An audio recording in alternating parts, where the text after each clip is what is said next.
bem-vindo ao Curitibou, um podcast da Câmara de Vereadores para falar sobre curitibanos e suas curitibanices. E se tem uma coisa que curitibano gosta, é de uma boa lenda urbana. É sobre isso que vamos falar hoje, do pirata Zulmiro, uma lenda que virou história real. Eu sou a Michele Estival, sou jornalista da Câmara e comigo está o Alex Gruba, que também é jornalista e redator aqui da Câmara Municipal. Olá, Michele, tudo bem? Um prazer estar aqui com você no Curitibou. Não tem mar em Curitiba, mas tem pirata, né? Então, vamos ver essa história aí. Para aproveitar, não perder essa história e outras, ativa o sininho, segue a gente no YouTube, segue a gente também nas redes sociais, @Câmara de Curitiba, fique por dentro deste e outros programas do CMC Podcasts. Isso aí. E conosco está o especialista nesse assunto, o Marcos Offenbock, empresário e economista por formação e pesquisador dessa história. Sensacional, muito obrigado por estar aqui, poder compartilhar essa história com os telespectadores, né, do podcast, vai ser uma grande honra. Marcos, tem uma novidade nessa história que é uma expedição que vai rolar à Ilha da Trindade. Esse local aí é onde dizem que está escondido o tal do tesouro do pirata Zulmiro. Vamos ver o vídeo que você foi até lá, né? Sim. E a gente tem um trechinho aí, um resuminho dessa tua visita. Vamos passar ele, depois você explica o que foi essa visita para nós. Com certeza. Patrícia, tá pronto?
Marcos, explica para nós.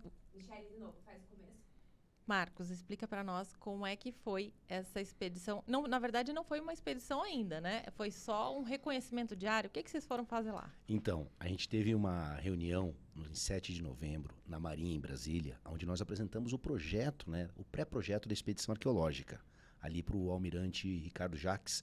Ele é secretário da Comissão Interministerial para Recursos do Mar, que é a entidade que cuida da Ilha da Trindade, desses programas.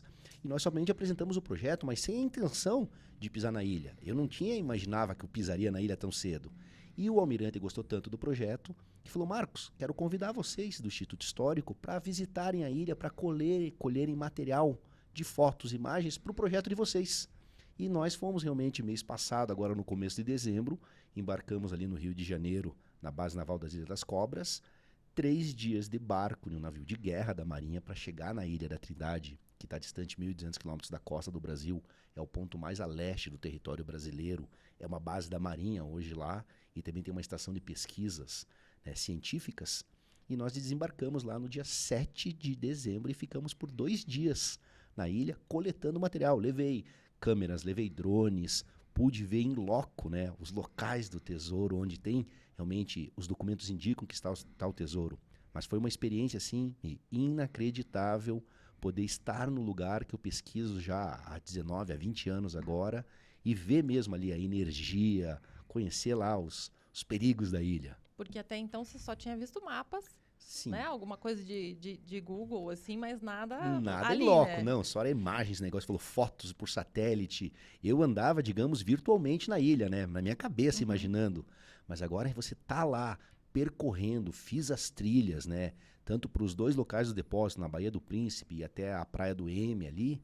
E você andar na ilha e ver aquela magnitude, como ela é uma ilha vulcânica, é muito inóspito lá o terreno, é muito diferente. Parece até, como os telespectadores poderiam ver, parece outro planeta, né?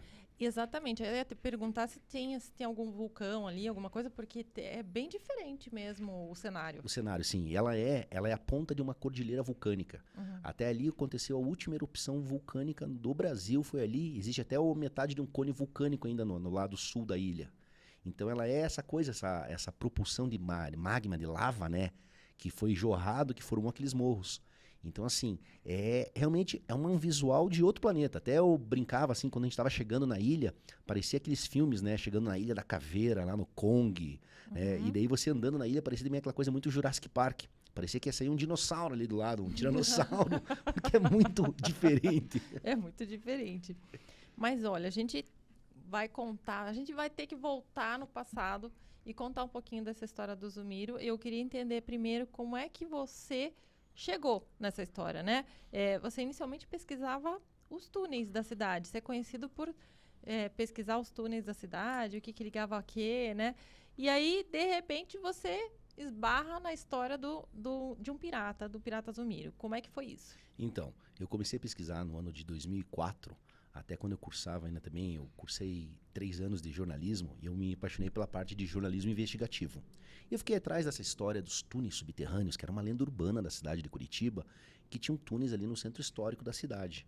E até eu vinha de localizar um túnel embaixo do Clube Alemão Concórdia, né, que era um túnel de fuga. E vasculhando isso na Casa da Memória de Curitiba, eu encontrei uma reportagem que foi escrita em 1972 pelo jornalista Cid de Stefani, já falecido, onde ele falava de túneis numa região mais afastada do centro da cidade, no bairro das Mercês, ali onde fica hoje o Bosque Gutierrez. E nessa reportagem ele falava que um pirata havia escondido um tesouro dentro desses túneis das Mercês, e o pirata Zulmiro. Foi a primeira vez que eu tive contato com essa história. Mas no início, eu achei que era puramente uma fantasia. Que como é que um pirata vem se esconder em Curitiba? E não é mais, era um pirata inglês com o nome Zulmiro, que não é um nome inglês. E falava que escondeu um tesouro dentro da cidade em túneis subterrâneos. Total cara de ser uma lenda urbana, que nem essas lendas urbanas que existem. Todas as cidades têm suas lendas urbanas. Mas, ao mesmo tempo, eu achava interessante a história de Curitiba ter um pirata. Porque no Brasil nós tivemos ataques de pirata no nosso litoral ao longo dos séculos passados, mas nunca um pirata de verdade veio se esconder no Brasil. E tinha essa mitologia, que até eu ouso dizer que era a maior lenda urbana de Curitiba, o pirata Zulmiro, né, e o seu tesouro. E é ali que eu esbarrei nessa história e comecei a procurar, comecei a desvendar ela. Inicialmente eu achava que era uma fantasia, que eu achei, não, isso aqui não existe. Eu imaginava que um marinheiro inglês veio se esconder aqui em Curitiba no século XIX e o pessoal começou a apelidar ele, ele é um pirata, porque não fazia sentido nenhum. Mas realmente, com essa pesquisa, esse rigor científico, eu vinha localizar documentos à medida que iam comprovando cada vez mais que existia um fundo de verdade nessa história. Então vamos lá. Quem era o pirata antes dele ser pirata? Olha que interessante, a história do Zulmiro é bem legal mesmo. Ele nasceu na cidade de Cork. Cork fica no sul da Irlanda, naquela época, em 1798, Cork era parte do Reino Unido, a Irlanda era parte do Reino Unido. Ele vinha de uma família de imigrantes ingleses que migraram para a Irlanda em 1640 e se tornaram extremamente ricos, família Hodder. E o pirata nasceu num castelo, Castelo Baleia, lá no sul da Irlanda, e por ser de uma família nobre e aristocrática, ele foi enviado para estudar na escola inglesa de Eton College, em 1811. E ficou por 4 anos estudando nessa escola. E essa escola é tão chique, para os nossos telespectadores terem ideia, o futuro rei da Inglaterra, o príncipe William, estudou nessa escola de Eton College, uma escola para príncipes. E depois dessa escola ele entrou na Academia Naval, e aos 25 anos ele se tornou um oficial da Marinha Britânica. Só que o pirata era uma pessoa muito pirata, né? Nessa época ele não era pirata ainda. Ele era muito orgulhoso, porque ele era de sangue azul, sangue nobre. Ele estava nas Ilhas Bermuda, no Mar do Caribe, e ele tem um desentendimento com outro oficial superior. Ele era muito orgulhoso, ele briga, e acidentalmente nessa briga ele mata esse oficial. E ele sabia que matou um oficial superior à Inglaterra, lá a Marinha Real, iria enforcar ele. Não podia, né, essa coisa, né? Ia pegar uma corte marcial. E ele deserda. E ele vai até o porto da Flórida, na cidade de San Agustín, que é até a cidade mais antiga dos Estados Unidos, por volta isso de 1823, 1824. E nessa época, essa cidade de San Agustín era praticamente um porto pirata, porque todo o tráfico de escravos que vinha da África, parava em Cuba, entrava ali. E ele fala que ele toma uma atitude desastrosa e embarca como imediato num navio negreiro. E 8 meses após esse contato com esse mundo rude, mundo grosso, né, grotesco da escravidão, ele faz um motim no navio, mata o capitão do navio e assume o comando da embarcação. E agora vem um detalhe. Ele Nisso ele abandona... já estava sendo procurado. Isso que ele já era procurado porque Aí ele já havia continuou deserdado. fazendo coisas erradas. Assim, cometeu um crime, o Agora cara... vai. Agora, né? O que é aquela coisa, né? Um pingo ali, né? Pra quem já tá molhado. E o que ele faz? Daí que vem um detalhe interessante que eu venho descobrindo nas pesquisas. Ele abandona o nome verdadeiro dele e adota uma nova identidade. Começa a falar que o nome dele agora era Zulmiro e ele era um pirata grego. Então é interessante. E é interessante porque o grego ele aprendeu nessa escola, quando nessa escola de Eton College, eu pesquisando, as duas línguas principais lá eram o latim e o grego. E a pessoa tinha que ficar lendo os clássicos em grego e declamando para o seu tutor. Então ele dominava muito bem esse idioma. E ele começa a se passar por Zulmiro, o grego. E hasteia a bandeira negra e vem para o Atlântico Sul praticar a pirataria. E aqui agora, com essa nova identidade, logo com essa educação dele, que era privilegiada, ainda mais por ser um oficial da Marinha Britânica. Nessa época, a Marinha Real Inglesa, ela era a maior potência dos navios à vela. E ele se torna logo líder do bando pirata que atacava aqui no Oceano Atlântico Sul. E aí que vem essa história, né, do pirata Zulmiro, da onde que, digamos, o nascimento do Zulmiro é assim que se dá. Ok, mas e aí? Ele chegou em Curitiba. Como é que foi, então? Que foi o isso? detalhe. Ele agora aqui no Atlântico Sul, ele se torna líder de um bando de piratas, e esse bando de piratas, na verdade, eram mais 2 capitães piratas. Era um pirata espanhol chamado José Sancho e um pirata russo que havia levado um golpe de espada no rosto e ficado cego de um olho, e eles apelidaram de Zarolho. Então era o Zulmiro, o grego, o russo Zarolho e o espanhol José Sancho.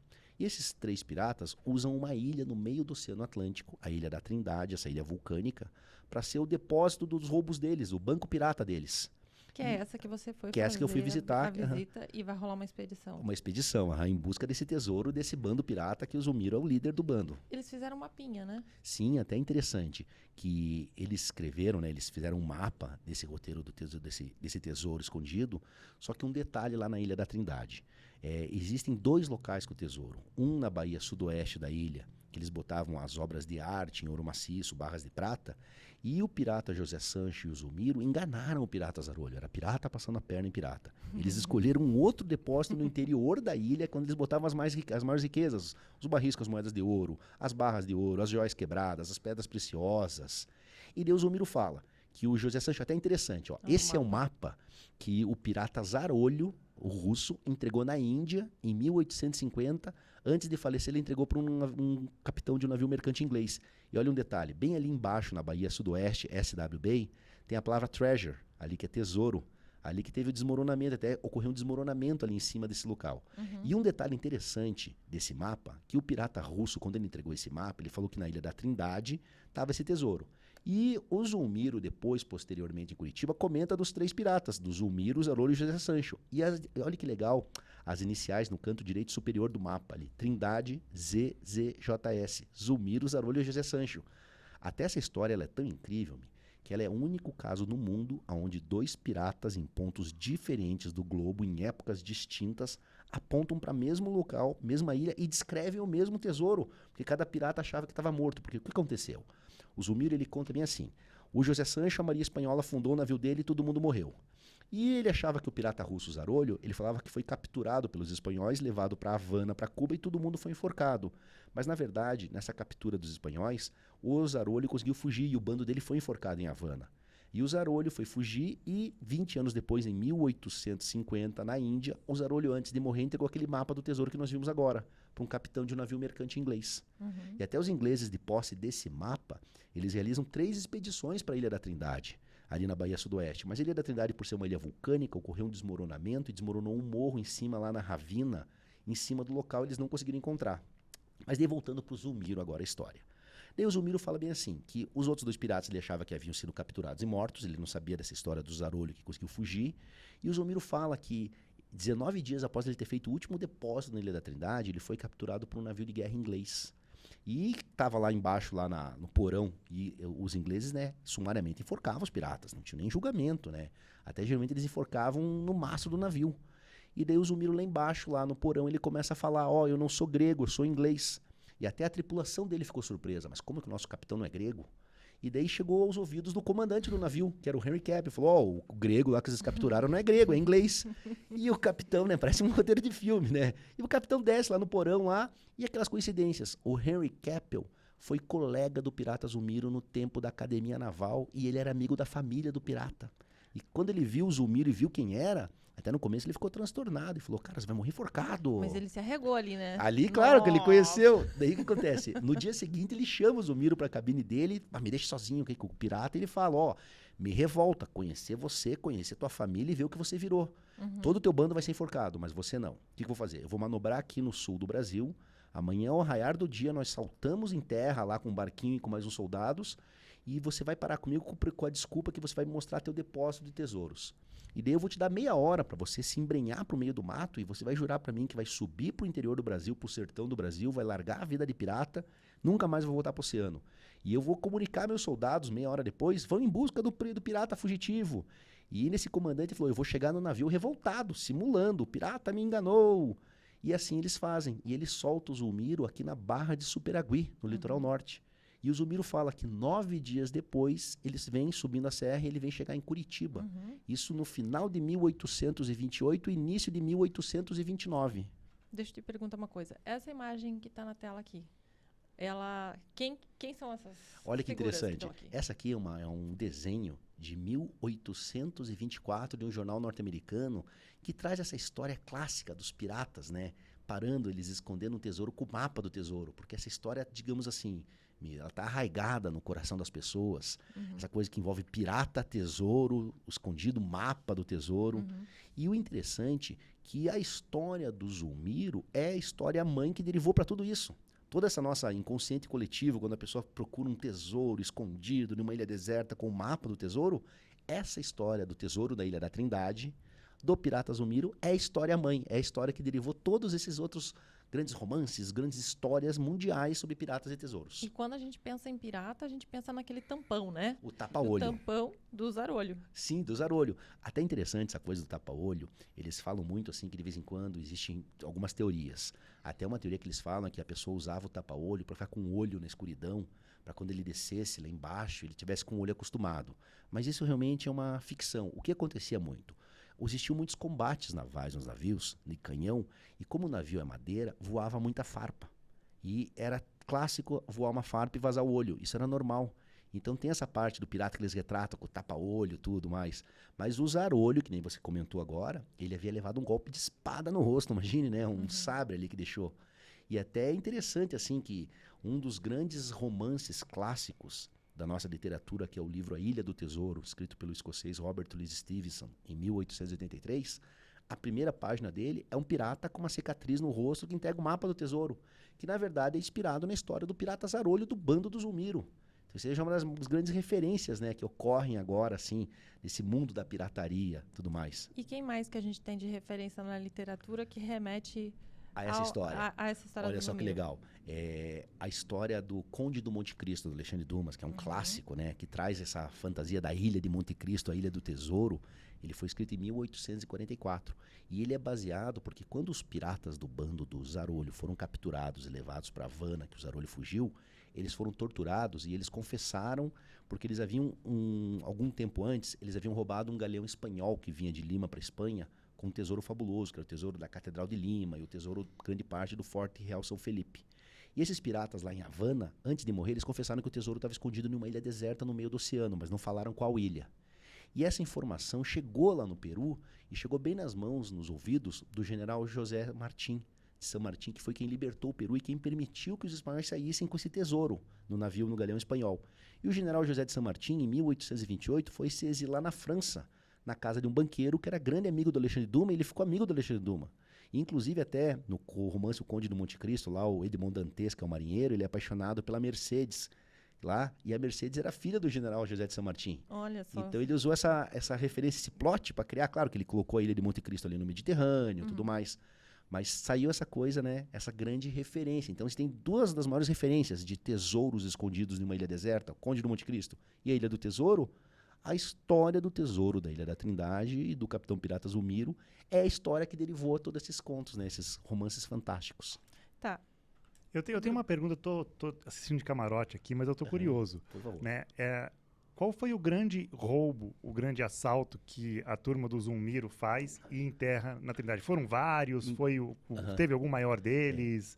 Marcos, né? Como é que você pode, Então, o que você o pode contar Zulmiro, pra gente ele disso? fala que foram 19 vezes que ele depositou na Ilha da Trindade. Mas o maior roubo que eu imagino que ele comenta foi quando esse bando roubou em 1821 esse galeão espanhol que vinha de Lima para Espanha, que assim, em 1821 foi a Revolução Peruana, os espanhóis estavam sendo expulsos do Peru, então eles pegaram todo o tesouro da Catedral de Lima, do Forte Real São Felipe, e esse general José de San Martín, quando chegou em Lima, ele permitiu que os espanhóis saíssem com o tesouro. E esse navio veio, cruzou aqui para o sul, no Atlântico Sul, entrou pelo Estreito de Magalhães, quando entrou no Oceano Atlântico Sul, os piratas desse bando pirata que o Zumiro veio a fazer parte, veio a ser o líder, eles capturaram bem ali no Atlântico Sul. E eles capturaram bem esse galeão espanhol. E esconderam esse tesouro lá na Ilha da Trindade. Tanto que o Zumiro, ele comenta que o valor desse artístico, desse tesouro, é incalculável, né? Então esse daí. E fora outros roubos que ele fala, que eles roubavam muito ali nessa parte, né? Eles falam que o continente aqui, o Atlântico Sul, era muito fértil. Porque muitos, né, comunicação que vinham aqui de ouro, tudo, para a Europa, então eles roubavam muito. Até ele comenta de assassinatos de tripulações inteiras, realmente. Era um pirata mesmo. Pirata era aquela coisa, né? Se nós estivéssemos navegando e nós viéssemos uma bandeira preta, era ficar desesperado. Porque eles podiam vir matar todo mundo. Em poucos casos eles deixavam a gente vivo. E o Zumiro fala, então, que são vários depósitos, vários roubos, o que está escondido na Ilha da Trindade lá. Tem um recorte de jornal que fala sobre o pirata Zumiro, né?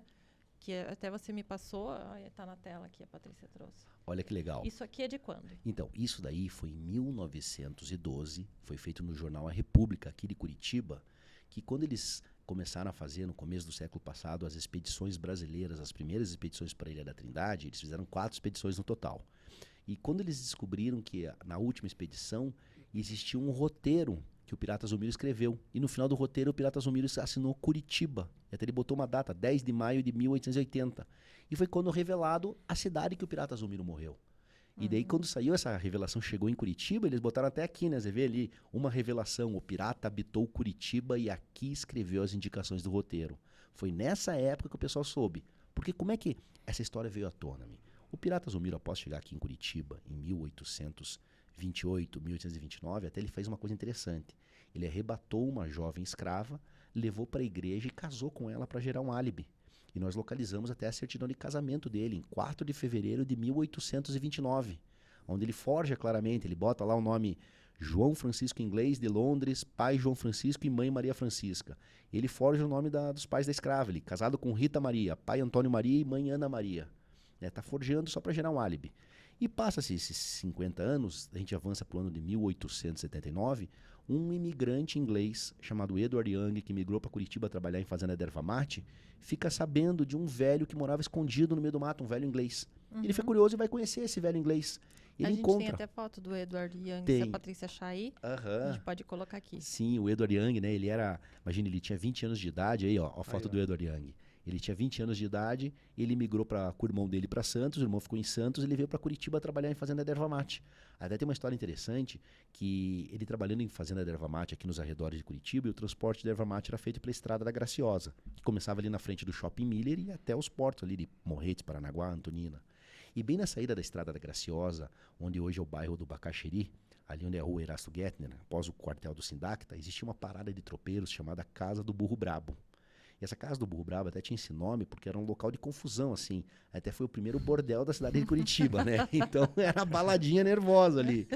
E quando ele sai nessa Casa do Burro Brabo, e ele comenta com o dono da Casa do Burro Brabo que ele era inglês, que ele estava encantado pela cidade, o dono da casa fala, mas você sabia que aqui em Curitiba mora um velho inglês escondido no meio do mato há mais de 40 anos? E as poucas vezes que esse velho veio aqui na Casa do Burro Brabo, ele se comportou feito um cavalheiro. E o jovem inglês pergunta, mas como é que eu encontro esse velho? E o cara dá as instruções lá, meio-dia, cavalgando seu cavalo, vai encontrar o casebre do velho do mato, que era assim que os curitibanos conheciam o pirata. Eles não sabiam que era um pirata. E o inglês um dia tira lá o jovem para visitar o velho do mato, encontra o casebre, sai um senhor de 80 anos, e ele fica chocado porque o senhor falava grego, latim, francês, alemão, conhecia literatura inglesa. Na hora ele vê que ele estava diante de alguém superior. Até o Edward pergunta-se, né? O que um lord inglês está fazendo escondido no sul do Brasil, morando só o velho e uma escrava? Esse velho tem algum segredo. E passa-se um ano da amizade, quando o Edward resolve voltar para a Inglaterra, o velho comenta toda a história e conta essa história, como é que ele virou um pirata, que ele era um pirata. E, inclusive, ele entrega para o Edward um roteiro escrito de como encontrar esse tesouro na Ilha da Trindade. Só que ele pede um juramento para o Edward. Não comente com ninguém essa história enquanto eu for vivo. Porque eu jurei lá pro Henry Cappell, lá, um amigo meu, que eu ia se esconder aqui, que eu não ia contar pra ninguém essa história. E o Zumiro, inclusive, acho que ele confiou. Falou, tem alguém aqui que eu posso passar isso pra frente, né? Também ele segurou, imagina quantos anos, né? Isso, e fala assim, eu tô já com uma certa idade, pode ser que mais dia, menos dia eu me vá, e pelo menos não vou morrer com esse segredo, né? Até foi uma coisa interessante, que o que chamou eles, assim, a ligação forte com eles, o Edward, ele era um aspirante a escritor. Até ele gostava muito de ler Shakespeare. E o pirata lá, fica aqui em Curitiba, pergunta, você não tem nada para me emprestar, uns jornais, um livro de Shakespeare? E o Edward traz para ele um livro completo, com a obra completa de Shakespeare. E daí isso que é a amizade, eles desenvolvem. O Edward como um amante da literatura, conhece lá o pirata, e o pirata com aquele conhecimento enciclopédico dele, de Eton College e tudo mais, ele desenvolve uma grande amizade. Só que daí o pirata entrega esse roteiro para ele, mas o Edward era meio cético, assim, falando, nossa, tem semblante de veracidade essa história, mas é uma história muito fantástica que esse velho tá me contando. E ele se abandona, se despede do pirata Zumiro, do Velho do Mato, em 1880, volta para Inglaterra, depois de um tempo ele volta a morar no Brasil, mora em Santos, mora em Minas Gerais, nunca mais volta para Curitiba. Daí nós avançamos 16 anos no tempo, a gente vai para 1896. O Edward tá morando no Rio de Janeiro, casado, com 4 filhos, com 36 anos. Ele havia esquecido a história do pirata Zumiro. Então ele achava que era uma lenda. Quando ele fala que uma verdadeira bomba cai na cabeça dele, ele abre um jornal na época, o Gazeta de Notícias, de 30 de março de 1896, e tem uma reportagem nesse jornal falando de expedições inglesas para a Ilha da Trindade em busca de um tesouro pirata, que um pirata russo com uma cicatriz no rosto fugiu de uma captura em Havana e entregou o mapa do tesouro. Na hora ele falou, é a história do Zarolho. Ele se lembrou da história do Zumiro. Você vê que nessa época, começo da República, tem uma encrenca em 1890, acho que já não é mais o Marechal Deodoro que proclama a República, é com o Floriano. E a Inglaterra fala que a identidade é dela. Sim. O Brasil entra em disputa diplomática com a Inglaterra para falar não é não, e Portugal que faz a mediação e acerta, fala, não, isso aqui realmente é Brasil. Então eles estavam de olho na ilha já. Sim, olha que interessante. Ali, 1880, 1890. Essa invasão, digamos, que você bem lembrou, Alex, ela ocorreu em 1895, e é interessante que os ingleses eles já tinham ocupado a Ilha da Trindade quando era posse de Portugal. Portugal falou, não, essa ilha é nossa. Expulsou os ingleses, reconheceram que a ilha era de Portugal. Daí, com a independência do Brasil em 1822, a ilha passou para o Brasil e era território brasileiro. E daí, em 1895, eles vão lá sorrateiramente e ocupam a Ilha da Trindade. E o mais engraçado é que começa a gerar uma série de protestos, até alguns jornais ingleses falando, os ingleses estão em busca do tesouro. E os ingleses não falam nada. E começou uma série de protestos, e daí os ingleses falam, não, nós queremos passar um cabo telegráfico exclusivo para a Argentina. Daí a turma achou esquisito, porque já existiam 2 empresas inglesas conectando o Brasil com cabos telegráficos aqui no continente sul-americano. E daí ficou mais bizarro ainda quando o governo argentino falou, não, nós não permitimos que os ingleses passassem cabo telegráfico para cá. Daí saiu essa reportagem, que até foi escrita pelo Jaime Batalha Reis, que ele era um cônsul Portugal em Newcastle, ele conhecia a história do tesouro pirata das expedições inglesas, e ele comenta essa história dos ingleses das expedições, e no final da reportagem ele fala, os ingleses estão em busca do tesouro, ficam os brasileiros prevenidos. E quando o Edward viu essa reportagem, ele falou, caramba, é a história do Zumiro. O que ele faz em 1896? Ele manda um telegrama para Curitiba e pergunta, cadê o velho inglês que morava no meio do mato? E falam para ele, o velho morreu há 6 ou 7 anos atrás. Ele se lembra do juramento, até ele tenta uma reunião, que na época era o presidente Prudente de Moraes, que ele queria apoio para montar uma expedição para ir para a ilha, não consegue. Ele tem uma ideia, ele começa a mandar cartas ao Jornal do Brasil, escrevendo essa história e contando essa história, mas ocultando que ele encontrou o pirata, não fala em Curitiba. Mas ele conta todo 8 cartas, e no final da última carta ele fala que está com o roteiro do tesouro, que ele quer parceiros para montar uma expedição. E até um detalhe agora, ele fala no roteiro do tesouro, o Zumiro fala em 8 milhões de libras. E atualizando esse valor agora em 1880, pela calculadora do Banco da Inglaterra, bate 1 bilhão de libras se for atualizar hoje o valor. Então, era um valor substancial, não é? Pra gente ter ideia. 1 bilhão de libras vai dar o quê? 7 bilhões de reais? Meu Deus, é incalculável. Imagine. Mas aí tem um assassinato nessa Então, história, o que acontece? O Edward escreve 8 cartas e na última carta ele fala trechos do roteiro do tesouro e fala nesses 8 milhões de libras. E isso desperta a cobiça na época. E um mês após ele escrever essa última carta, ladrões tentam entrar na casa dele para roubar o roteiro do tesouro, porque a história cai lá no pessoal. E de noite, na confusão, os ladrões dão um tiro no peito do Edward e matam ele. E eles não conseguem roubar o roteiro do tesouro. E a polícia não sabia nada dessa história, ninguém encontra nada. Até a mulher dele é acusada do assassinato, mas depois se livra, não tem nenhuma ligação. A história desaparece da imprensa. 14 anos depois, em 1910, o sobrinho dele, mexendo nas coisas do tio que foi assassinado, encontra o roteiro do tesouro escrito pelo pirata Zumiro e organizam a primeira expedição brasileira. O roteiro que você fala é aquele mapinha. Olha que interessante. Aquele mapinha, na verdade, é um mapa do tesouro, aquele lá, que o pirata russo Zarolho entregou. O roteiro do Zumiro é um roteiro escrito com indicações. Ó, como encontrar, você está aqui na Bahia Sudoeste, distante tantas jardas, tantos graus. É um roteiro escrito mesmo com as indicações, com as instruções. Como de se como fossem encontrar. coordenadas geográficas. Coordenadas geográficas. Até essa história é tão incrível que nós temos um mapa entregue por um dos piratas do bando e as coordenadas geográficas entregues pelo outro. Então essa é tipo assim, é uma coisa única no planeta que isso ocorre. Porque nenhum dos piratas conhecidos deixou um mapa do tesouro. Isso aí é uma peça de ficção. Até você procurar na internet hoje, mapa de tesouro pirata. Eles falam assim, isso é uma peça de ficção escrita pelo escritor Robert Louis Stevenson. Não existe mapa pirata. Nenhum pirata conhecido deixou um mapa, porque essa história realmente ela está na penumbra, ela não é muito conhecida do grande público. Mas de que seja, o pessoal em 1910, com o roteiro do Zumiro, organizam a primeira expedição brasileira em 1910, mas não conseguem nem aportar na Ilha da Trindade. A segunda expedição organiza em 1910, eles conseguem, levam um nadador profissional, que o cara leva uma corda para puxar o bote deles, ficam por 10 dias procurando na ilha lá, não conseguem encontrar. Organizam uma terceira expedição em 1911, não conseguem encontrar o tesouro, e a última em 1912.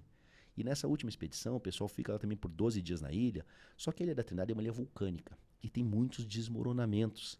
E até foi um detalhe interessante, quando essa oportunidade que eu visitei a Ilha da Trindade agora, tinha uma bióloga comigo, que ela havia ido na ilha no começo do ano, em abril. Ela falou, Marcos, nesses 6 meses já mudou o cenário. Imagina, a gente está falando de 200 anos, é muito tempo. E daí o pessoal não encontra nada do tesouro e sai em 1912 uma reportagem falando dessa história e relatando que no final do roteiro das instruções geográficas do Zumiro tem a data de Curitiba. E daí que o povo sabe que o pirata morou, sai aquela reportagem aqui no jornal. E daí nessa época é interessante que o pessoal tinha pessoas vivas que foram conterrâneas do pirata Zumiro em 1912. E a turma, onde que o pirata morava? Não, o pirata frequentava lá o bordel, a casa do Burro Brabo. O pirata, não, mas ele morava no Pilarzinho, nas Mercês. E daí que vem essa história, porque em 1916 descobrem-se túneis subterrâneos na região do Bosque Gutierrez, que foram túneis construídos pela Companhia de Jesus há 300 anos atrás, antes da expulsão deles. E como achavam que o pirata morava próximo, começaram a misturar a história e falar que o pirata tinha escondido um tesouro dentro de Curitiba. Daí que vem a lenda urbana de que o pirata escondeu um tesouro dentro dos túneis subterrâneos. E você chegou, eu lembro que quando a gente conversou, o primeiro podcast que a gente gravou, você tinha encontrado alguma coisa no cemitério municipal, com o nome de Francisco Inglês, e aí você estava muito empolgado com isso, porque era um fato que comprovava que realmente o pirata Zumiro era aquela pessoa, né? Então, e aí depois você foi puxando um fio ali. Sim. Encontrou família, encontrou o local. Como é que foi todo esse processo? O Rafael Greca entrou na dança e daí reconheceu. Vamos nesse processo aí. Olha só que legal. Porque quando eu me peguei muito, eu fiquei estudando aquelas cartas escritas pelo Edward Young, que foi assassinado, que ele ficou amigo do pirata. E ele fala que quando ele fica sabendo das expedições inglesas para a Ilha da Trindade, ele manda um telegrama para Curitiba e pergunta: cadê o velho inglês que morava no meio do mato, que era o pirata? Eles falam: o pirata morreu há 6 ou 7 anos atrás. Então, 1896, 6 ou 7 anos atrás, dava as janelas de 1890, 89 ou 1890. E eu comecei a vasculhar os registros dos cemitérios aqui de Curitiba. E fui em cima do livro do Cemitério Municipal São Francisco de Paula, que é o cemitério mais antigo da cidade, criado em 1854, e pedi lá o livro que eles digitalizaram para os pesquisadores. Me deem acesso ao livro de 1889 ou 1890. E um detalhe, quando o Edward Young encontrou o pirata aqui em 1880, o pirata falou que ia fazer 82 anos. Então ele nasceu em 1798, 82 anos. Se ele morreu em 1889 ou 1890, ele teria 90 ou 91 anos. E eu fui em cima do livro do cemitério e comecei a procurar um cidadão inglês que teria seus 90 ou 91 anos.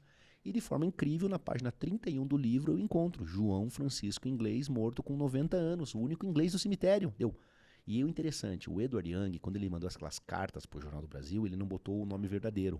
Ele botou as iniciais J.F., um pseudônimo, uma homenagem ao João Francisco. E até eu fui ver que o sobrenome inglês com Z não é um sobrenome verdadeiro, é um adjetivo pátrio, que indica a nacionalidade dele. Então eu vi que o João Francisco Inglês, que morreu em 24 de agosto de 1889, era o velho inglês, era o pirata Zumiro. E daí eu comecei a procurar. Daí o Pirata Zumiro fez outra coisa. Ele falou, ó, eu nasci em Cork, no sul da Irlanda. Meus pais eram muito ricos. E me mandaram estudar na escola inglesa de Eton College. E essa escola de Eton College é um internato para meninos que você entra aos 13 anos de idade. Então, se o Pirata nasceu em 1798, ele entrou em Eton College no ano de 1811. Fui em cima de Eton College e perguntei, vocês têm a lista de alunos de 1811? Eles, Marcos, nós escaneamos, aqui temos. Mandaram o link para mim, eu baixei. E bate tudo. E não encontrei no final da lista. E eu procurando, imaginando, se o nome dele era João Francisco, podia ser um abrasileiramento, um aportuguesamento do nome John Francis. E não é que eu encontro no final da lista o Francis, que é depois eu vi que é John Francis Hodder, que nasceu em Cork, tá ali, de Castelo Baleia. Eu fui em cima da família Hodder riquíssima, dona de grandes propriedades de terra do sul da Irlanda inteiro. Ele nasceu num castelo. E eu fui em cima do livro do Almirantado Britânico para ver se a família Hodder tinha ligação com a Marinha Britânica. Encontrei 8 membros da família Hodder, todos os primos, irmão do pirata, tudo ligado como oficial da Marinha Britânica. Olha só. Eu peguei toda essa documentação, antes mostrei para o cônsul britânico no Paraná, o Adam Patterson. Ele achou sensacional a descoberta, e daí nós mostramos para o prefeito de Curitiba, o Rafael Greca. E daí eu publiquei um livro chamado A Verdadeira Ilha do Tesouro, As Crônicas do Pirata Zumiro, em 2019. E nós viemos fazer uma cerimônia ali no Memorial da Cidade, reconhecendo, baseado nesses documentos, que o Pirata Zumiro realmente viveu aqui na cidade de Curitiba. Esse é o livro que está aqui na ponta E da daí mesa, que acontece? Marcos? E daí o que acontece? Esse livro que eu lancei primeiro em 2019, ele era um livro que no final do livro eu botava os documentos do Pirata Zumiro no cemitério municipal, na escola inglesa, mas eu contei ele de uma forma mais simples. Ele tem 180 páginas, tem uma pegada, não falo infanto-juvenil, mas uma literatura mais simples. E os historiadores duvidavam, apesar de eu ter colocado os documentos no final, eles falavam, não, Marcos, essa história é muito fantástica, de mapa de tesouro, de expedição, de cartas, e realmente parece uma novela de ficção. E daí que eu fiz? Eu comecei a trabalhar durante a pandemia em um livro novo, documental histórico, e vim publicar em 2022, que é o Tesouro Pirata da Ilha da Trindade, a história documentada do maior tesouro pirata do mundo, com 532 páginas, toda a minha pesquisa, todos os jornais do mundo transcritos, documentos inéditos que eu vinha encontrar depois. Depois eu encontrei a certidão de casamento do Pirata Zumiro na igreja matriz, a certidão de óbito dele, e dei na igreja matriz também, e a certidão de óbito civil dele no cartório da colônia argelina, na qual fala que o pirata deixou filhos na cidade. Ele casou com a escrava. E até tem, ó, que legal, essa aqui é uma das fotos, quem está no meio ali, é o Joaquim Inglês, um dos filhos do Pirata Zumiro. E o Joaquim Inglês, baseado nessas imagens, nesses documentos, nós viemos a localizar os tataranetos do Pirata Zumiro morando em Campo Mourão. E até uma coisa interessante, nós só tava com um link faltando, foi anteontem, um dos tataranetos falou, Marcos, encontramos as certidões todo, que ligam o João Francisco Inglês com o Joaquim, com o Juvencio, todos os nomes, nós realmente rastreamos os descendentes do Pirata Zumiro. Eles podem ser herdeiros da coroa olha que inglesa? interessante. Como é que vai ser isso Isso agora? aqui falou para os filhos, onde é que está o tesouro, né? Deixou isso de herança. Então, até algum dos netos lá dos tataranetos falou, Marcos, nós temos direito a alguma coisa? Daí eu falei, não, pessoal, na verdade, como era fruto de roubo, era tudo, não tem. E até eu fiquei brincando assim, o que vocês têm, digamos, é sangue pirata correndo nas veias. E sangue inglês. E sangue inglês, assim. E é interessante que tem até um documentário muito legal sobre essa história que os nossos telespectadores podem assistir, que é chamado O Legado do Pirata Zumiro no YouTube. E tem lá os depoimentos dos tataranetos do pirata, assim. E uma delas, a dona Isaíra Inglês de Campo Mourão, ela comenta que um dos descendentes lá, o pessoal, quando ele tomava todas, ele se emocionava no churrasquinho e falava, vocês não conhecem a história, aqui tem sangue azul correndo nas veias. E eles não comentavam muito assim. Mas é muito legal, por causa que a gente veio a localizar e comprovar que realmente essa figura histórica do Pirata Zumiro existiu, morou aqui na cidade. E um detalhe que até você perguntou, o local que ele escolheu para viver aqui na cidade. O pirata, como ele era um oficial da Marinha Inglesa, tinha esse conhecimento militar, ele estava fugindo, ele tinha medo que viessem atrás dele, ele escolheu uma das regiões mais altas da cidade, ali no Pilarzinho, que é onde hoje é a Universidade Livre do Meio Ambiente, que é em cima da pedra, onde até ficam as principais antenas de televisão, das redes de televisão de Curitiba, e lá que ele montou a casa dele, que era o lote 614 que nós encontramos, porque ele podia ver a Serra do Mar, vai que viessem atrás dele, um medo dele, que viessem recuperar, o criminoso ali que havia matado alguém, outro oficial. E é ali que ele ficou escondido. E o interessante é que o pirata ele viveu por 60 anos na cidade. Então nós comprovamos que, eu imagino que ele deve ter chegado aqui no final de 1828 ou bem no início de 1829 que ele foi capturado, porque logo após ele chegar, um mês depois ele arrebatou a jovem escrava, levou para a igreja e casou com ela. Então nós temos documentado que o pirata morou em Curitiba de 1829 até a data de falecimento dele em 1889 e viveu por 60 anos na cidade, o Pirata Zumiro, o último capitão pirata do século XIX. O Gruba tem algumas informações aqui sobre os ataques piratas ao Brasil, né? Houve um grande ataque pirata aqui no Brasil, Gruba, fora essa história do Pirata Zumiro. Houve, me estava até falando com o Marcos, até, né, que é muito mais especialista do que eu, fiz algumas pesquisas. Teve pelo menos 3 ataques de piratas no Brasil, bem documentados, na chamada Era Dourada da pirataria no mundo, que vai de mais ou menos 1650 até 1730, 40 ali, né, Marcos? Bem Então, isso. final do século XVII, ainda século XVIII, muito antes do Zumiro. Uhum. O Zumiro, o Marcos estava explicando que já vem na mini época dourada, né? Aham. É uma fase depois. Mas nessa fase, a preocupação dos piratas é roubar o ouro e a prata que sai dos portos das colônias espanholas para a Espanha. Então, o Mar do Caribe, né, é recheado de piratas. A cidade deles, que eles vivem, se encontram, é Port Royal, na Jamaica. Uma cidade que não existe mais porque em 1692 um terremoto afundou 2/3 da cidade. A cidade foi por água abaixo, literalmente. Nossa. Mas era conhecida como a Sodoma do Novo Mundo. Porque pirata gosta do quê? Gosta de bordel e gosta de encher a cara em bar.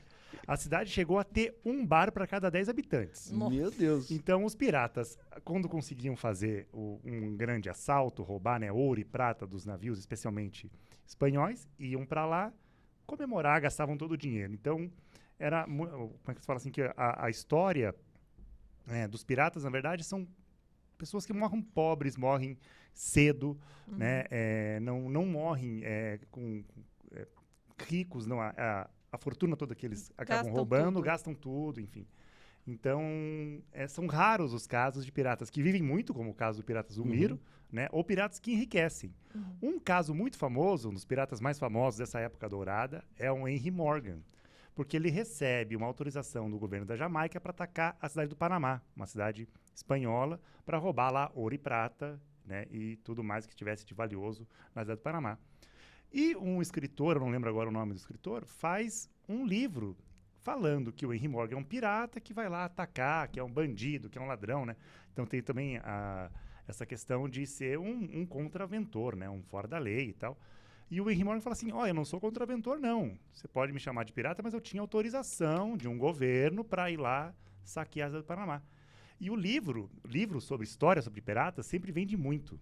Né? A gente vê hoje em dia o filme lá, Piratas do Caribe, e o sucesso que faz. Então, falar de pirata, tem como é que é? A história de assaltar um navio, enterrar o tesouro, deixar o mapa do tesouro com dicas. Então, sempre o imaginário popular sempre se encantou com essas histórias. O Henry Morgan processa e ele fica rico não do tesouro que ele roubou lá do Panamá e tal, da indenização que o escritor teve que pagar para ele. Olha Né? só. Olha só a história. Então veja só, daí ele fica mais famoso ainda, né? E Sim. ganhou, ele processou, o cara falou assim, não, você está me acusando injustamente e tal, né? Calúnia e tal. Mas, então, essa época dourada é disso. Agora, voltando para a sua pergunta de ataques ao Brasil. Eles estavam concentrados lá no Caribe para atacar, né, o ouro e prata espanhol, mas começa a ter ouro no Brasil. O que acontece? Vamos atacar o Brasil.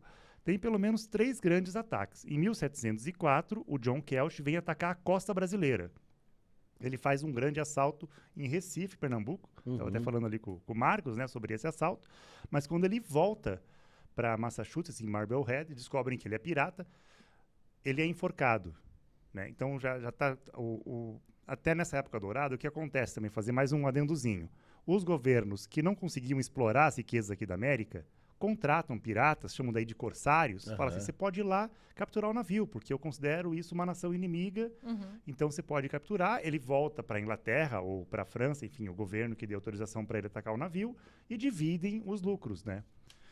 Isso seria o corsário, mas chega num momento que os governos falam assim, eu não quero mais que você ataque o navio, porque eles começam a fazer acordos com a Espanha, especialmente a Inglaterra, grande dona dos mares, né, durante séculos, fala assim, eu vou ganhar o espanhol não atacando ele, mas o meu navio que vai trazer agora a riqueza. Então eu vou ficar com o ouro espanhol não atacando de fora, mas comendo esse ouro por dentro. Sim. Então os piratas já não são mais bem-vindos, porque ele vai começar a atacar quem? O próprio navio inglês. Então esse John Kelch acaba sendo enforcado em Massachusetts, lá na cidade de Marblehead, quando ele volta, né, com esse ouro roubado aqui do Brasil, de Recife. Em 1710, eles falam assim, mas o Recife não era uma cidade boa para atacar, o certo era o Rio de Janeiro, que é da onde sai o ouro brasileiro. Exato. O Duclerc, que era um pirata francês, ele vem com 1.000 homens, 6 navios para atacar o Rio de Janeiro. Mas um navio inglês passa por eles, chega aqui antes e avisa. Fala, ó, tá vindo os franceses roubar vocês aqui. Aí o Rio de Janeiro se prepara, quando ele chega, ele é facilmente capturado, né? 400 homens da tripulação dele eles morrem, 600 ficam presos. No ano seguinte, vem o Duguay-Tourien, René Duguay-Tourien. Ele se preparou muito melhor do que o Duclerc. Ele vem com 6.000 homens, 30 embarcações. Aí quando ele chega, o Rio de Janeiro não consegue segurar. Ele toma primeiro a Ilha das Cobras, deixa a cidade do Rio de Janeiro 3 meses sitiadas. Nossa. E leva do Brasil, fora o estrago que ele fez na cidade do Rio de Janeiro, teve que se reconstruir, ele leva 1 tonelada e 300 quilos de ouro para a Inglaterra. A gente fez as contas aqui, que ela é conta de padaria. Dá 1.300.000 gramas de ouro. A grama de ouro hoje nós estamos gravando aqui, no dia 12 de janeiro de 2024, R$ 319,29. Fazendo aquela conta básica. Nazaré calculando aqui. Não. Vai lá, Nazaré.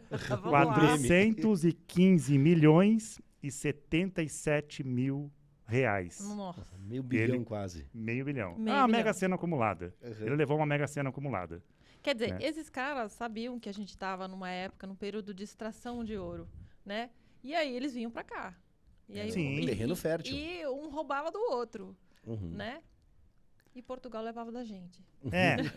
Então, é aquela escola, né? Ladrão que rouba ladrão 100 anos de perdão. Pirata que rouba pirata tem 100 anos de perdão também? Não sabemos, enfim. Mas essa é a grande questão de piratas no Brasil, né? Ataques mesmo, aí comprovados. Documentados e tal, né? Óbvio que teve inúmeros outros, enfim. Mas como eu falei, depois de 1720, 30, com a Inglaterra dominando os mares, ela fala assim, a gente precisa mais de pirata. Porque agora quem vai levar toda a riqueza para lá e para cá são navios ingleses. Então eu vou ganhar cobrando no frete, né? Já dizia um pouquinho ali também e tal, enfim. A gente consegue dinheiro de outra forma. Mas para terminar, assim, tudo que eu pesquisei, li esse livro que eu recomendo aqui, do Chocolate, Piratas e Outros Malandros, que falam sobre a era dourada da pirataria. O historiador aqui norte-americano, Kenneth Maxwell, ele fala assim, a grande riqueza dos piratas são as histórias. Né? As histórias que todo mundo fica encantado em ouvir sobre pirata, como eles se vestiam, como que eles organizavam a tripulação. Muitos defendem que era a verdadeira nascimento da democracia nos navios, porque todo mundo tinha direito a um voto, você podia destruir o capitão, escolher a rota, escolher se ataca ou não ataca o navio. Então tem muito imaginário pirata, é muito mais rico do que qualquer tesouro que eles já roubaram. Tá certo. O Marcos, o Zumiro, ele surfou em outra onda, porque já não era mais a época de dourada, ouro. né? Isso. O Zumiro, ele vem, que nem falando pro Alex, a gente estava conversando, da mini época dourada da pirataria, que vem de 1800 até 1835, que é quando eles enforcam o último capitão pirata do Oceano Atlântico, um pirata espanhol chamado Dom Pedro Gilberto, enforcado em Boston também. E o Zumiro, tecnicamente, ele seria enforcado ali em 1829, quando ele foi capturado com o bando dele. Então ele também acabaria nessa parte. Que após isso, claro que ainda teve, como a gente tem até hoje, ataques de piratas, né? Seja aqui nos rios da Amazônia, seja ali na África.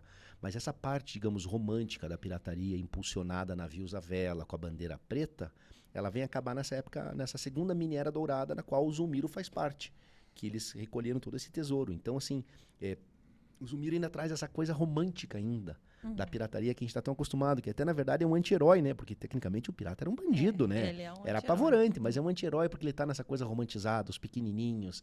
Eu fico vendo essa coisa de marchinhas de carnaval lá, né? Eu sou um pirata da perna de pau, né? Do olho de Teremos vidro. uma nova agora. E tem, bem isso. A gente tá agora, né, nesse carnaval aí de 2024 aqui em Curitiba.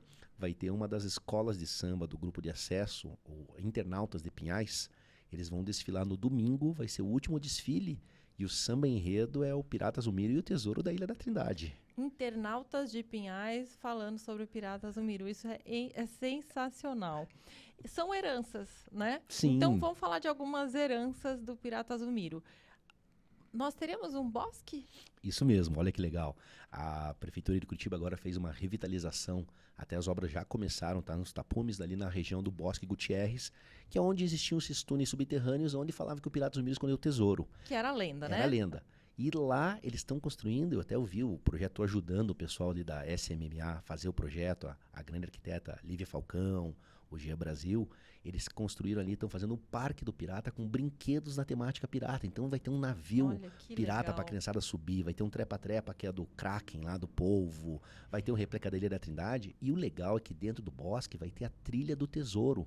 São 10 totens interativos contando a história do Pirata Zumbi em forma de poema, que você vai mexer nos totens e com QR Code para o turista ou visitante baixar os documentos em um site especialmente criado. O Marcos tem o projeto, mas ele falou que é segredo, não quis mostrar pra gente colocar aqui pra vocês. Não. Tem uma data pra isso? Sim, a gente imagina que a previsão seria o primeiro semestre de 2024. Então a gente imagina que pela andança que está bem adiantado, vai ser janeiro, fevereiro, março, abril, maio ali vai ser inaugurado. E um detalhe muito legal, nesse bosque, o Consulado Britânico do Paraná, a Sociedade Britânica do Paraná, está doando uma placa azul do Pirata Zumiro. São essas placas azuis, são placas redondas de 50 centímetros de diâmetro, que são criadas na Inglaterra, elas demarcam algum lugar que aconteceu assim, uma personalidade histórica viveu lá. Então você anda na Inglaterra e vê uma legal. placa azul, tá lá, Jimi Hendrix morou nessa casa, John Lennon morou aqui, Winston Churchill. E essa A gente vai ter placa, a nossa. a nossa do Pirata Zumiro, em inglês, a primeira placa da história fora do Reino Unido, Curitiba vai ter no Bosque do Pirata, Olha, que foi honra. doado. Que legal, né? Então assim, Então são heranças desse pirata, esse anti-herói que a gente teve aí na nossa história. com certeza, o Zumiro agora vai ficar muito famoso nesses próximos anos, principalmente agora, Mi, por essa história, porque, que nem o Alex falou, eu também concordo com ele, que a história, o tesouro verdadeiro, é a história que está sendo resgatada, essa personalidade que existiu, todas essas conexões e tudo mais. Mas nós temos agora em mente, né, nos próximos anos, uma expedição mesmo. E o Isso. interessante hoje, que já ocorreram, para vocês terem ideia, 9 expedições, 3 inglesas, 4 brasileiras e uma norte-americana para a Ilha da Trindade. Até a última expedição brasileira foi em 1912, a última expedição foi norte-americana em 1926, a Marinha do Brasil em 1850, quando começou a construir a ocupação permanente da ilha, tentou encontrar o tesouro, só que não tinha essa tecnologia, porque teve desmoronamentos. E hoje, com a tecnologia atual, que são radares de penetração de solo, magnetômetros, gravímetros, você consegue hoje escanear o solo e renderizar por baixo. Você faz tipo assim, você vê o que tem no subterrâneo em 3D na tela do computador. Então, nosso objetivo agora é fazer essa expedição, que a gente já teve essa primeira viagem para a Ilha da Trindade, vamos elaborar o projeto e tudo mais. Estamos com arqueólogos, geólogos, cartógrafos, biólogos, Universidade Federal do Paraná, Museu Paranaense, Museu de Arqueologia, todo esse, digamos, a Marinha, né, também nos convidando para conhecer a ilha. Nós vamos renderizar e possivelmente existe grande chance de localizar algo lá na Ilha da Trindade. Ok, então deixa eu te perguntar. O Edward Young, lá atrás, conseguiu as coordenadas, não era só um mapinha, eram coordenadas. Coordenadas geográficas. Vocês vão seguir essas coordenadas do Edward Young, aquele que foi assassinado, Foi assassinado. só que agora com equipamentos de alta tecnologia para escanear o terreno, que é um terreno que é movediço, ele acidentado. desmorona, acidentado e tal, para tentar achar esse tesouro, porque o local vocês sabem qual é, lá na Sim, ilha, aham. né, como chegar nesse local. Só que ele não tem como, se não tivesse tecnologia para isso, não teria como acessar. Sim, aham. E agora vocês vão ter isso. Isso mesmo, agora você tem ideia até, Mi, o É uma projeto grana. nosso, com certeza, só em tecnologia nesses aparelhos, mais ou menos avaliam em torno de 4 a 5 milhões de reais. Então, realmente, e um legal dessa nossa expedição, que não vai ter nada de dinheiro público. Nós vamos, assim que nós tivermos as autorizações das entidades, né, IFAM, e CNPq, ICMBio, a autorização da Marinha mesmo, nós vamos em cima de patrocínio buscar na iniciativa privada. Olha que legal. Com grandes marcas, mas nós já temos no radar grandes marcas interessadas, porque essa história de piratas e tesouros mexe muito com as pessoas, que nem um exemplo que eu vou dar aqui. A Coca-Cola. Nos 186 anos de existência da Coca-Cola, eles nunca fizeram uma campanha pirata na história. E a Coca-Cola fez campanha de tudo que você pode imaginar. Então, assim, tem essa potencialidade de pegar uma dessas empresas, mesmo tecnologia, financeiras. O nosso arqueólogo, que é o Fábio Parente, ele é o coordenador do CEPA, do Centro de Estudos e Pesquisas Arqueológicos da Universidade Federal do Paraná. Ele está fazendo escavações na Jordânia lá. E o projeto dele, quem patrocinou, grande parte, era a MEX. E ele está fazendo prospecções em busca de pedras lascadas de 2 milhões de anos atrás, que tem seu interesse, sim, mas, digamos, não tem apelo grande ao público. E a Amex botou 30 milhões de dólares em um projeto desses. Agora imagine, nós estamos falando do maior tesouro pirata do mundo, que está escondido numa ilha deserta, que envolve tudo isso aí. É um pão cheio assim. Até um amigo meu que mexe com marketing falou, Marcos, as empresas vão pagar para poder estar numa conexão dessa. Então eu não vejo como uma dificuldade o recurso para a expedição. É mais realmente agora chegando os trâmites burocráticos. Mas nós chegamos num ponto agora, Miki, até eu brinco assim, fazendo uma analogia, que para você decolar um foguete do solo, você tem que queimar 80% do combustível para tirar ele. Depois é 20% só para direcionar. Nós conseguimos tirar o foguete do Pirata Zumiro do solo. Até essa nossa pisada, nossa ida para a Ilha da Trindade simbolizou isso. Agora, claro, nós vamos fazer o dever de casa, tudo mais, mas eu acredito, ainda mais agora com os livros. Esse livro novo ele é prefaciado pelo cônsul britânico, nós já começamos a tradução dele no segundo semestre, nós vamos lançar na Inglaterra. E se der tudo certo, olha que legal, eu vou palestrar na escola inglesa de Eton College, onde o Pirata estudou. Vai ser até o primeiro brasileiro a pisar lá em Eton College. Nós vamos palestrar na National Royal Society. Vamos convidar um membro do Museu Britânico para fazer parte da expedição. Esse livro fica com a gente. Esse aqui para vocês aqui, até para depois deixar ali. É presente de Sir Offenbach para nós. Olha que honra! Estão vendo? Ele está à venda Tá nas livrarias, né? Tem nas livrarias Mas Curitiba. se alguém não puder e quiser dar uma olhadinha na nossa biblioteca, a gente tem uma biblioteca, né, Gruba? Que é um aqui na arquivo, Câmara, na verdade, tem várias obras ali. E as pessoas podem consultar esse livro aqui na Câmara Municipal. Com certeza. Também. E até fica uma dica para os nossos telespectadores. A gente agora montou um site bem legal, que é www.piratasumiro.com.br. Tem todas as informações lá, tem um link para assistir o documentário e tudo mais. E tem também a nossa loja virtual. Porque agora tem uma coisa interessante. Eu até vou trazer de presente para vocês, porque eu já publiquei 3 livros do Pirata. Publiquei antes um livro infantil ilustrado, em 2017, com a lenda urbana, que era o Pirata Zumiro, com a cigana Hortência, escondendo um tesouro aqui nos túneis. O segundo livro, que foi quando eu lancei em 2019, que eu reconheci que eu encontrei o pirata. E agora o terceiro livro, que é esse documental histórico. Então já tem uma obra, daí nós montamos uma editora, criamos uma empresa do Pirata Zumiro, tudo mais. O negócio está crescendo de forma bem grande. Eu imagino que os próximos meses, os próximos anos reservam grandes emoções para essa história. Marcos, eu vou fazer uma última pergunta da minha parte, depois a Mi também encerra ali a parte dela, mas nesse livro tem umas coordenadas ou eu preciso dos 3 livros? Não. Porque eu vou pegar essas coordenadas, que eu vou pegar o botinho e vou até a Trindade lá, hein? Olha que legal. Eu vou com o papai e o botinho, vou chegar Picareta, na Trindade lá, né, e vamos lá, uma picareta, Não, o livro inteiro, pessoal, até uma coisa interessante, assim, que eu brinco assim, né, jocosamente, né, se, digamos, se eu não tiver aqui nunca mais, né, digamos que é a minha existência, o livro tem todas as dicas. Até uma coisa interessante, eu sou um grande fã do arqueólogo, né? Não o vai Eduardo fazer quem o Edward, Edward. vai desaparecer. Perigo de estar com... Não. Perigo de estar com um segredo desses, o pessoal abre o olho aí, tá louco, né? Tá em tudo aqui, pessoal. Até uma coisa interessante do livro, que ele tem todas as informações. Eu, como um cientista, sempre fui fã do compartilhamento total de todos os documentos. Sim. Então, e esse livro eu me inspirei muito naquele... Eu sempre fui muito fã do arqueólogo Indiana Jones, né? A galera brinca, né? Sou. Indiana Jones de Curitiba, tudo. E tem o último não, mas o terceiro filme da série, que é o Indiana Jones e a Última Cruzada, onde o pai dele tem uma cadernetinha com todas as anotações do grau.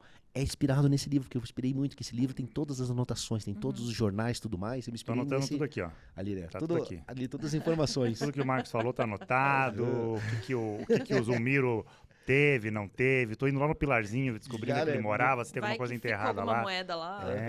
Olha que legal, o site do Pirata Zumiro, né? Bem-vindo a bordo, aventura, cultura e entretenimento. Olha que legal. A gente tem a parte da pesquisa, produtos, licenciamento, a história por trás da empresa, né? Tá bem legal mesmo assim, o último pirata que existiu, tem o documentário. É bem legal que a gente conseguiu agora organizar tudo. E por último ali, né, tem toda a parte, né? As Vê da Ilha, a pessoa pode assistir o documentário. E tem um link também para quem quiser comprar os livros, né? Nosso e-commerce, lá o primeiro as 3 capas. O primeiro infantil ilustrado, o segundo a verdadeira Ilha do Tesouro e o terceiro o Tesouro Pirata da Ilha da Trindade. Então é bem legal assim, porque isso é um ativo cultural nosso de Curitiba. Sim. E até eu imagino assim que o pessoal no Instituto Histórico fala muito assim, o pirata é nosso. E agora o mundo vai começar, porque também a gente começou, a gente está negociando agora, vamos começar a tradução para o mandarim.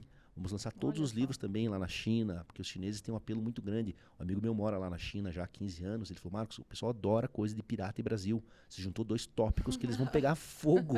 Porque, os caras gostam de pirataria e gostam ali de Brasil. E tem essa história. E essa história do tesouro, essa história da Ilha da Trindade. É uma coisa muito mágica mesmo, que bota Curitiba no epicentro da história mãe de pirataria no planeta.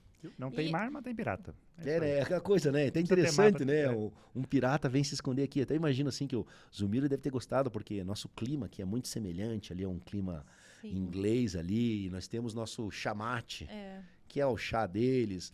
É interessante. É aquelas coincidências do destino do Zumiro ter realmente subido a serra e parado bem aqui na cidade e vivido por essa quantidade grande, né? Por 60 anos. Ele foi morrer com 90 anos. O que era uma coisa, um ponto fora da curva, que naquela época a média de idade era 30 anos.